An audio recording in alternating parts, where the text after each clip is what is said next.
आता तुमच्या बाळाचं वय किती आहे? वय 16 किलो. नाही वय 16 किलो वजन आहे. वय त्याचं 3 वर्ष 8 महिने. 8 दीड-2 वर्ष मागे तुम्ही माझ्याकडे आले होते, बोलत नाही म्हणून आले होते का? हो आलो. तेव्हा वय किती होतं त्याचं? त्याचं 2 वर्ष होतं. 2. जेव्हा ते बोलत नव्हतं तेव्हा तुमच्याकडे बघत होता की दुसऱ्याकडेच बघत होता? नाही बघत नव्हतं आमच्याकडे. बघत पण नव्हतं आणि बोलत पण नव्हतं. नाही. आणि एकटा खेळणं आवडत होतं की मिक्सवर दुसऱ्या लेकराला मिक्सवर आवडत होते? नाही एकट्यामध्ये. एकटं राहायचं, हां. बोलायचं नाही, नाही. बघायचं नाही. तर आपलं बोलणं झालं. मी तुम्हाला ऑटिझम नावाचा आजार होऊ शकतो असं म्हणलं होतं का? हो म्हणलं होतं. म्हणलं होतं. की तुम्हाला मी एक गोष्ट सांगितली. काय सांगितलं होतं? त्याचा टीव्ही आणि मोबाईल बंद करावा. एक दुसरं काय सांगितलं होतं? त्याला थोडं ॲक्टिव्हिटीमध्ये आणि बोलण्यामध्ये थोडंसं जास्त घेऊन द्या.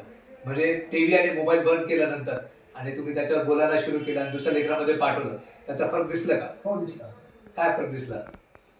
तर टीव्ही आणि मोबाईल बंद केल्यामुळे त्याच्यामध्ये म्हणजे खूप फरक त्याचे लेकरांमध्ये जास्त इन्व्हॉल्व होऊ लागलं ते आणि जेवण पण करू लागलं. टीव्ही मोबाईल असताना जेवण म्हणजे जेवणच करत नव्हतं ना त्याने.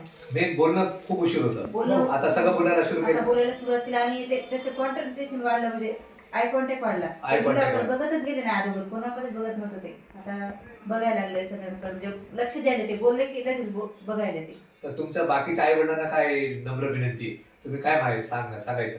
मला एवढंच म्हणायचं की बाकीच्या आई वडिलांना की आपण सुद्धा असं लेकरांना मोबाईल दाखवायचं नाही, टीव्ही मोबाईल बंद केलं पाहिजे. तर लेकरू आपलं दुसऱ्या लेकरांमध्ये मिसळू शकेल किंवा चांगलं खेळू शकेल, राहू शकेल, त्याचं म्हणजे डेव्हलप होईल चांगलं. थँक्यू.